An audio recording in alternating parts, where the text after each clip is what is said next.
Will Packer and Monique Chenault, who have created the nationally syndicated multicultural investigative entertainment and pop culture magazine show known as Central Ave. Now, many of us know Will Packer as the record-breaking producer behind films like Girls Trip and Stomp the Yard. His films have earned more than $1 billion, with 10 opening at #1 at the box office. Monique is also a Hollywood veteran who is an award-winning executive producer and showrunner whose credits include Entertainment Tonight, The Insider, Access Hollywood Live, Extra, and Divorce Court. So I am super honored to have you both here on The New Norm with me today. Honored to be here. How you doing, Selena? I'm doing well. I know, Will, you are super busy. One of the latest ventures you guys have been working on is Central Ave. It had a 5-week test run on Fox stations last year before it recently launched into national syndication. What has made this show successful? Well, I'd say this whether she was here or not, but honestly, Monique, she brings a level of experience to this show. She's been in the space for a while. The thing is, there are a lot of shows out there, a lot of shows that are in this same format, but I love the fact that this show is fronted by 3 women of color. I say 3 because I consider Monique one of them. We've got 2 hosts, the amazing Sonia Richards-Ross and Jaleesa Bermudez, both women of color. First time you have an entertainment magazine fronted by women of color. But just as important behind the scenes is Monique, who is really, driving the ship. And so I'm smart enough to know how to put the right people in position to win and then, allow them to do what they do. It's all about perspective. For a show like this, you got to have a perspective that is unique so it does not get, lost out in the clutter. There's a lot of clutter out there, especially this year, 2020. You talk about the new norm. There's a new norm now. A lot of television consumption, a lot of consumers that are watching things that, maybe they didn't have time before. But with so much time spent at home, I think you got to have a show with a very specific perspective, and that's what Central Ave has. Monique, why do you think there's a desire for this type of content, specifically what you guys are producing on Central Ave? I think, there's been a real dearth of this kind of storytelling, particularly in national syndication or on broadcast TV in general. This is the first time not only that we have 2 hosts in front of the camera, but Will and I have really built an extremely diverse team behind the scenes. And that's something that we've never seen in a pop culture or entertainment news televised strip or weekly series. Many of the other shows, even though there may be some diversity in front of the camera, it's incredibly homogeneous behind the camera. And we set out to tell stories, sort of for us, by us, and with a team of people that understand or know better, about, who really contribute to pop culture in every single way. And that is usually, and largely, I should say, people of color.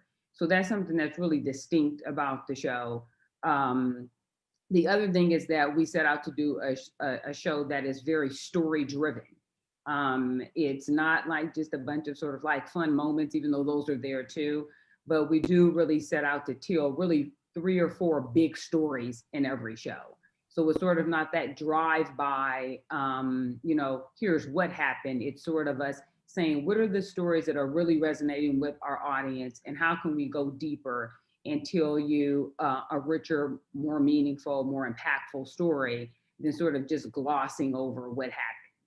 And that's been really important for us, just not to sort of regurgitate what's in the news cycle, but for us to take it several steps deeper and present something that you may have not known. So it's not only entertaining, it's also very informational. For sure. And to piggyback off of that, Selena, if I could, Monique is right. Like, you can't just regurgitate because people have seen it. People, you're constantly on your devices all the time. So you're getting the information, the surface level information, I should say. So you can't just have a repackage of what they already know, what's already been on social media, already been on other shows. You got to go in depth. You got to have a perspective. And so that's something that is interesting about today's environment, is that your audience, they've got access to content in a way that they haven't, years past, right? They've got it. They know what's happening in terms of the surface information of pop culture. And so what it creates, though, is a hunger to go more in depth, like Monique was saying, to get a different angle and a different perspective. That's the challenge of a show like this. And I just think, you know, as a content creator, that's going to be the challenge going forward. There's an oversaturation of content. Everything is out there. Everybody has access to, you know, basically the same information. How can you do something different? How can you go more in depth? How can you give them a perspective that they otherwise would not have, that they're not getting on their timelines or their feeds? Yeah, and I think, you know, when we speak about how we live in this content-driven society, it leaves little room to analyze and to really investigate. And I think that, like you said, that's the dearth, because we constantly have all this content. When news breaks, it's on Twitter before it makes the news, or a television show. But, you know, with access to get deeper into the stories and to do it from a multicultural urban perspective, I think is definitely something that makes this show so unique. Another thing I wanted to talk about, you know, Monique, you talked about diversity. Obviously, this show, hosted by two women of color. I think it's the first show, entertainment, you know, news show hosted by two women of color. But, you know, you spoke about the lack of diversity behind the scenes. Will, is that something that is a concern for you as well as an executive? Do you see No question. diversity? No question. No, because, you know, what most people see, like Monique said, and like you're talking about, in front of the camera, right? And that's true. I don't care if you're talking about a news magazine show, you're talking about movies, talking about television. And it's important for us to have representation of marginalized groups in front of the camera. But the reality is that oftentimes some of your favorite shows, maybe even some of your favorite movies, have got a very homogeneous behind the scenes team putting that show or movie together. That matters. It matters for two reasons. One, representation, of course, matters. I take it very personally to make sure that I'm trying to give opportunities to people that otherwise would not have them. Because the other producer that doesn't look like Will Packer, he doesn't place a value on having somebody, you know, that looks like a Monique, that looks like a Selena, that looks like somebody that is not traditionally been like, you know, the heterosexual white male who've run Hollywood forever. I place a value on that. So I put people in place like Monique who also share that value, who will go out and give people opportunities. The other reason it's important, so representation, but also we talk about perspective, we talk about quality of show. The show's going to be better, period. The content is going to be better if it's made by people that have a diversity of opinions. I don't care what the content is. I don't care if you're making a sci-fi movie or you're making a news magazine show. It's going to be better if everybody doesn't have the same perspective, same background, same demographics, same experiences. It's going to be better. And so that's something that I think, you know, Hollywood is waking up to more now. But honestly, we still have a long way to go, especially behind the scenes. Yeah. There are not a lot of Moniques, right? There are not a lot of, you know, Black female showrunners that are out there with their own shows making it happen. They're not. And the only way that you get more is that she can go and hire people. I get the show. I do a deal with Fox or Central Ave. I put Monique in a position of power. She puts somebody else in a position to then come up and grow and learn. And hopefully they'll have their own show one day. And it's a cycle, but it's a positive cycle as opposed to the negative one that a lot of us, people of color, have been fighting against in Hollywood for a long time. Yeah. Well, you know, with the resurgence of Black Lives Matter across the globe this year, I feel like Hollywood has definitely put a new urgency on diversity and inclusion, but there's still large gaps. What needs to be done to increase more Monique Chenault, like Will Packer just talked about, have more Black women, you know, directing the shows, producing as the showrunner, and just working behind the scenes? You know, well, when it comes, it really is opportunity. You know, when it comes to shows like Central Ave, and I'll speak specifically for this genre, you know, it's particularly like when we're doing the test run, and even so now, these shows move very, very fast, right? And you're talking about, you know, putting out an incredible amount of content in a small amount of time. And people have to be trained to be able to keep up, you know? And so when you open up those opportunities, the best way to know if somebody can do something is if they did it before. And if you've never done it before, people are not interested in hiring you.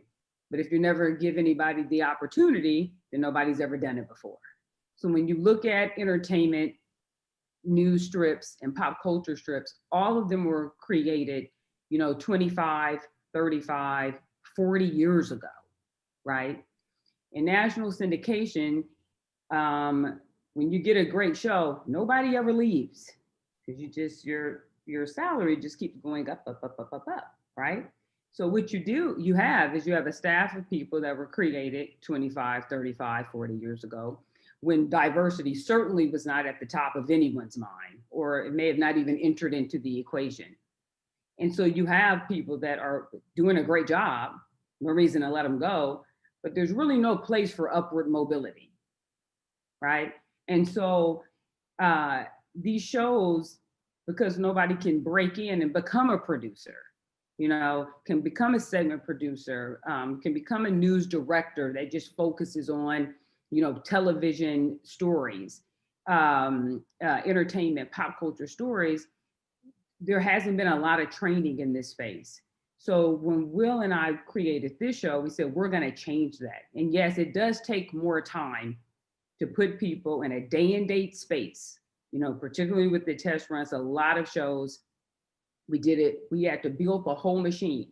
Because remember, these shows are usually never test run. They just get a green light. We've jumped through all the hoops. We did a pilot, and then we did a test run to prove ourselves. And now we're in a weekly series, and we hope that we will become a daily strip. But we set out to say, we've got to change that narrative.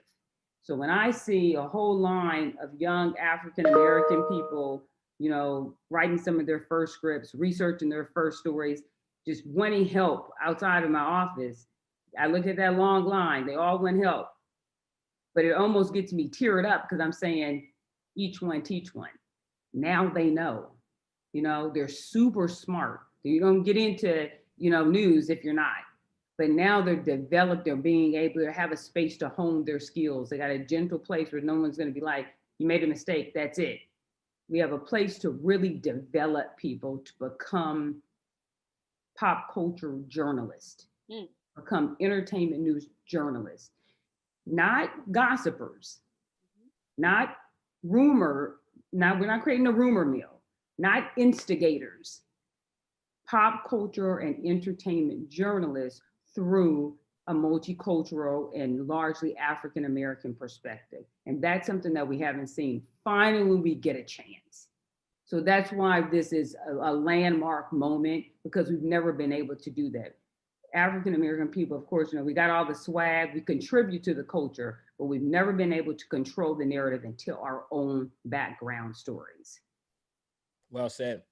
Well, Monique also talked about creating a pipeline of success, something that was created decades ago, where it was mostly white men who statistically will hire people that look like them. That's just something in our human nature. What have you done, Will, to intentionally change that pipeline to make it more inclusive for people of color, of the LGBT community? Can you just talk about, how you've been intentional behind the scenes? Yeah, I'm very proud of my track record of putting folks in positions to win, be they showrunners, directors, writers, certainly actors. And I don't say that to minimize that. That's important as well, because I do, I make content that features, some predominantly African-American cast, not exclusively, but I'm proud of putting those folks to work. But I've also hired, a lot of Black female writers and just Black writers. I've hired, LGBTQ folks. I've hired within my own company, within my projects, made sure that I like to say, I want my content and the team that creates it to look like the world. For so often, we always thought the world was just, largely white people, largely, just the majority demographic. It's not what the world looks like. And increasingly, it's not what consumers want to see in their content.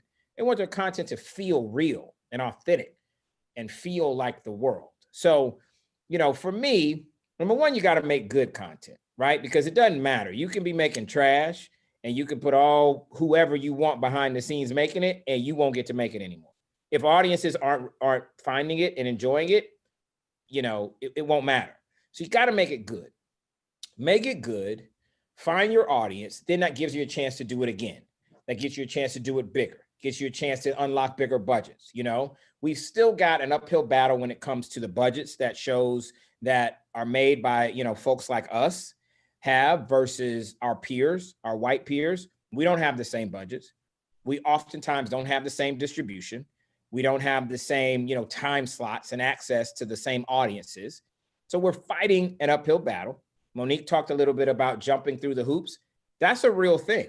You know, there's some folks that can just say, I want to make a show, and they get a budget and they get a lot of time slots and national syndication. We earn this, like she said, from a pilot to a test run. Like every step of the way, we had to prove ourselves, and that's what it takes, and that's okay. I'm not somebody that belabors the point of how inequitable the playing field is. I'm somebody that says, tell me what I got and let me do the best that I can with it and try to bring others along. Because in my opinion, that's the way you equalize the playing field. Hollywood, if nothing else, pays attention to the economics, period.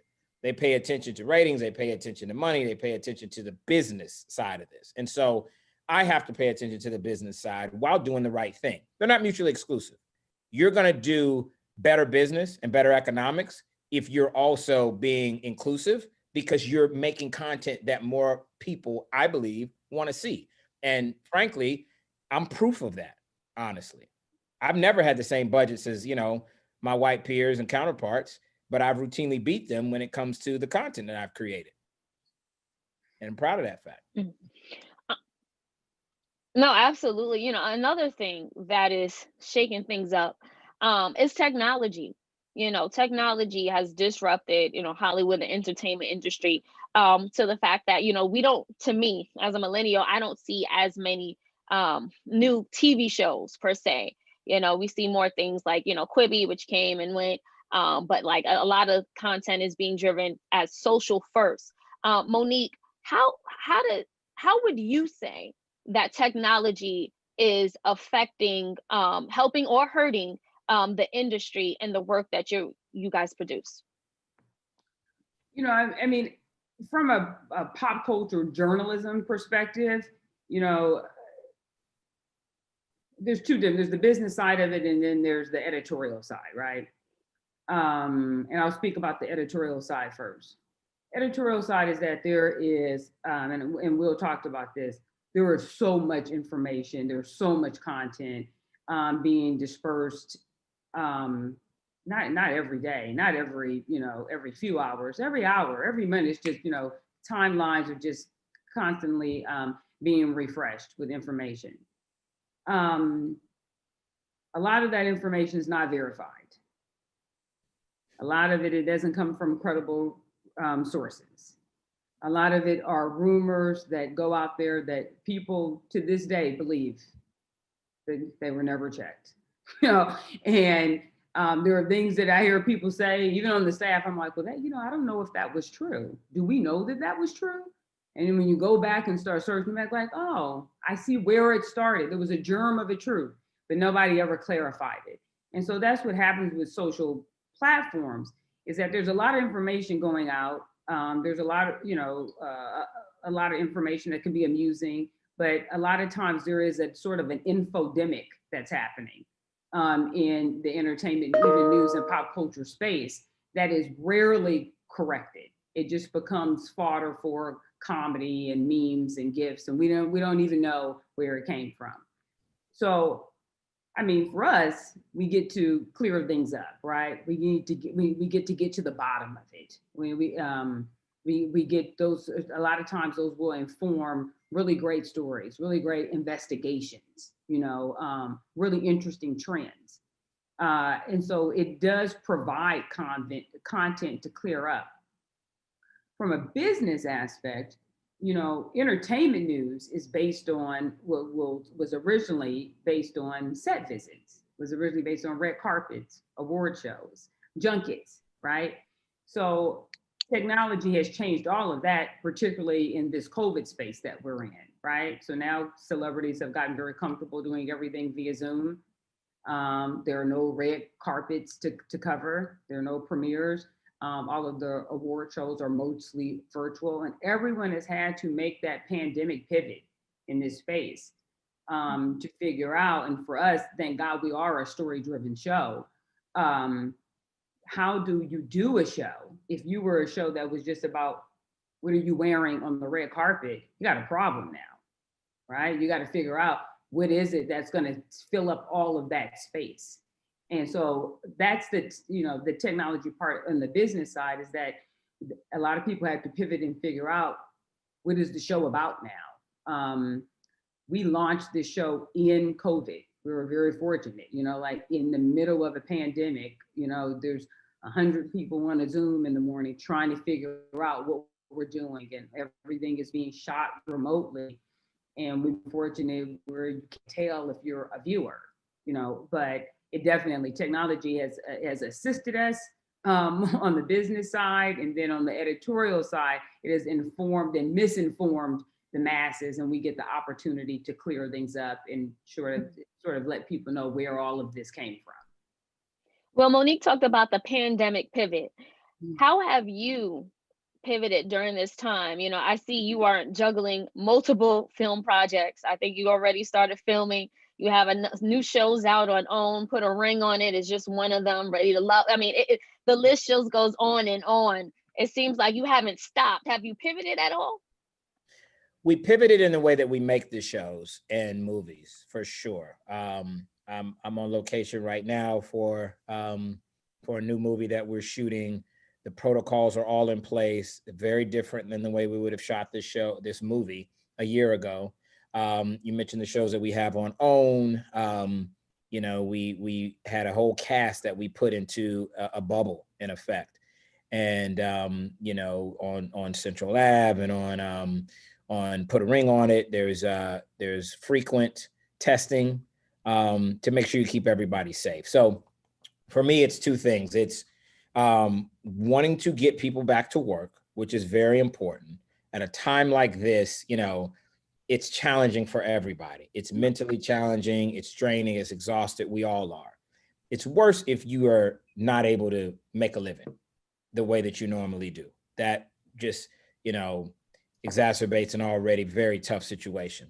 So I'm proud of the fact that I do have some projects that can get folks back to work. But the most important thing that's paramount is doing it in a safe way, because, this is a pandemic and it's a serious time. And so you want people to be able to go back to work, but safely. And it requires, additional resources being spent to make sure everybody is safe. It takes longer. And so that's kind of what the pivot has been. How do we get folks back to work at a time when they really need it? And how do we do it in a safe way so they're not jeopardizing their lives in order to get their livelihoods? Mm-hmm. And Monique, as we, wrap things up, where do you see the future of Hollywood and entertainment going? 2020 is an unprecedented year. We talk about the pandemic, we talk about, Black Lives Matter, but what would you say will be the future moving forward? Because this year changed everything, and I'm thinking a lot of it has been permanently.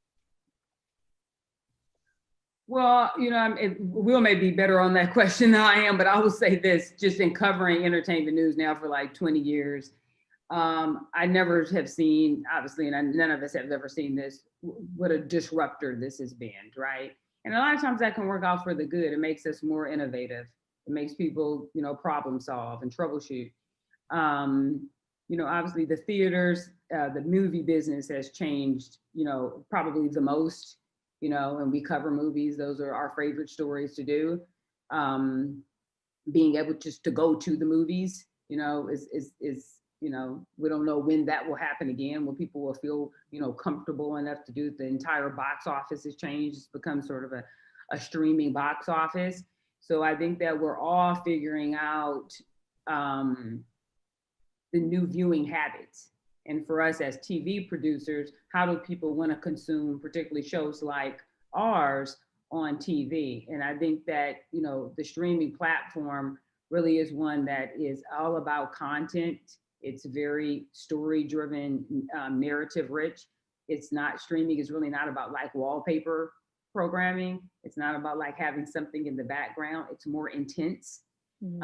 I'm happy that has served our show well, because our show is intense. We do the kind of stories that, usually shows like ours don't do. So I think everybody, like I said, that has to pivot to catering to the consumer, to the viewer. And we're all learning how to do that more, like meeting the viewer where they are. Absolutely. Well, I want to thank you guys both, not only for your time today, but the work you're doing. Thank you again, Mr. Packer. Thank you, Ms. Chenault. Continue to just make strides. Thank you. Absolutely. Thanks for having us, Selena, and keep doing what you're doing. Absolutely. Thank you. Great talking to you.